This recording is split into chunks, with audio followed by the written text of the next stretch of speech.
ফিলিস্তিনের যে মা আজ সন্তান হারানোর বেদনায় কাঁদতে ভুলে গেছে, সেই বেদনার ব্যথা নিয়ে কোটি মানুষ আজ গাজার মিছিলে সামিল। এশিয়া থেকে আফ্রিকা, ইউরোপ থেকে আমেরিকা, কোটি মানুষের শুধু একটাই আর্জি, হায় খোদা, এই বর্বর ইসরায়েলকে কে থামাতে পারে? শুনতে অবিশ্বাস্য শোনালেও এটাই সত্যি। আজ যদি গাজাবাসীর একজন সাইফুল থাকতেন, শুধুমাত্র একজন বাংলাদেশি ক্যাপ্টেনই পারতেন এই ইসরায়েলের বুকে ভয় ধরাতে, পাল্টে দিতে পারতেন সকল হিসেব নিকেশ। গল্পের মতো শোনালেও এটাই সত্যি। গাজার মায়েদের শুধু এখন একটাই প্রার্থনা, হায় খোদা, তুমি শুধু একজন সাইফুল আজমকে পাঠাও, যে মুছিয়ে দেবে গাজাবাসীর কান্না, যে ফোটাবে হাসি গাজার শিশুদের।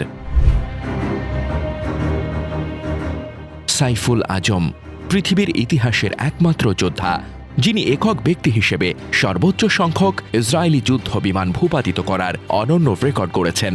একাই নাকানি চুবানি খাইয়েছিলেন বর্বর ইসরায়েলি সেনাদের। এমন কৃতিত্বের জন্য বাংলাদেশের এই বৈমানিককে সেই সময় নাত আল সুজাহ সামরিক সম্মাননায় ভূষিত করা হয়। এই বীর যোদ্ধার সেই গৌরবময় ইতিহাস হয়তো অনেকেরই অজানা।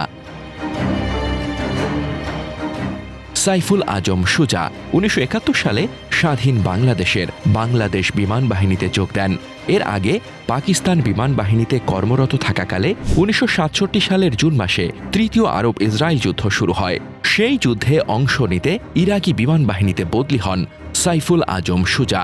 পশ্চিম ইরাকে অবস্থান নিয়ে ইসরায়েলিদের বিরুদ্ধে যুদ্ধ করেন তিনি।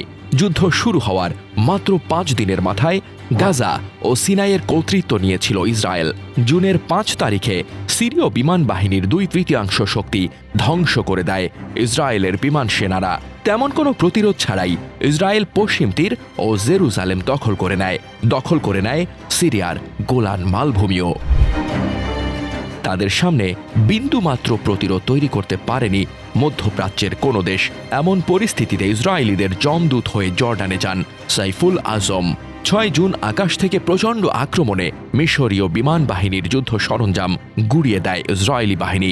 একই দিন বেলা ১২:৪৮ 4টি ইসরায়েলি সুপারসনিক ডাসল্ট সুপার মিস্টারের জঙ্গি বিমান ধেয়ে আসে জর্ডানের মাফরাক বিমান ঘাঁটির দিকে।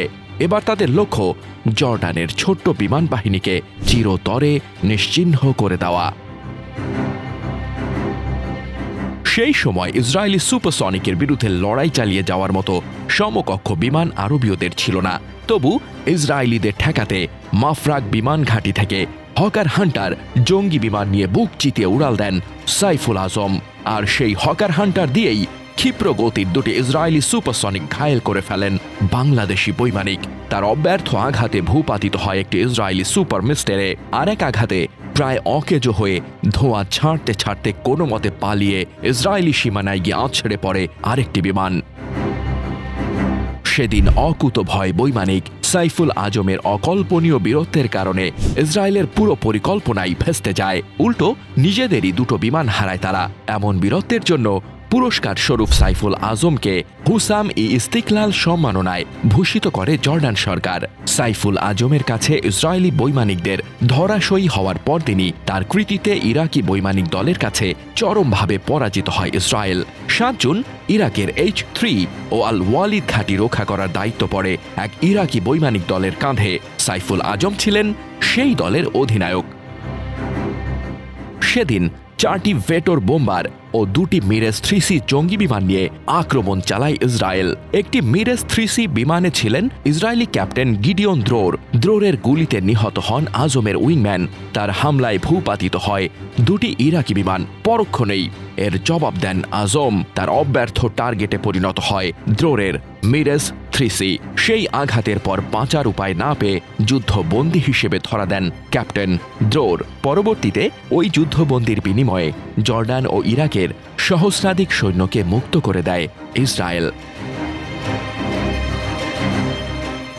এই ঘটনার মধ্য দিয়ে আরব ইসরায়েল যুদ্ধের প্রথম ৭২ ঘণ্টায় সাইফুল আজম একটি অনন্য রেকর্ড গড়েন। ইতিহাসে তিনি একমাত্র ব্যক্তি যিনি সর্বোচ্চ 4টি ইসরায়েলি বিমান ভূপাতিত করেছেন, যেজন্য তাকে নাত আল সুজাহ সামরিক সম্মাননায় ভূষিত করা হয়।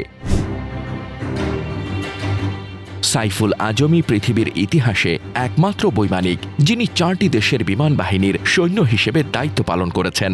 এই 4টি দেশ হল পাকিস্তান, জর্ডান, ইরাক ও মাতৃভূমি বাংলাদেশ। এছাড়া 8টি ভিন্ন দেশের 8 বাহিনীর বিমান পরিচালনা করেছেন সাইফুল আজম। যুক্তরাষ্ট্র, Pakistan, England, Jordan, Iraq, Russia, চীন ও নিজ মাতৃভূমি বাংলাদেশের হয়ে বিমান চালিয়েছেন তিনি। যুদ্ধক্ষেত্রে অনন্য সব অর্জন আর ইতিহাস গড়া সাইফুল আজমকে 2001 সালে ইউনাইটেড স্টেটস এয়ারফোর্স বিশ্বের 22 জন লিভিং ইগলসের একজন হিসেবে স্বীকৃতি দেয়। তাই হয়তো এখনও গাজার বয়স্ক মানুষরা নামাজে দাঁড়িয়ে সাইফুলের জন্য আর্জি জানায়, প্রার্থনা করে ফিনিক্স পাখির মতো সাইফুলের বিমান এসে দাঁড়াক ফিলিস্তিনের মুক্তিকামী জনতার পাশে।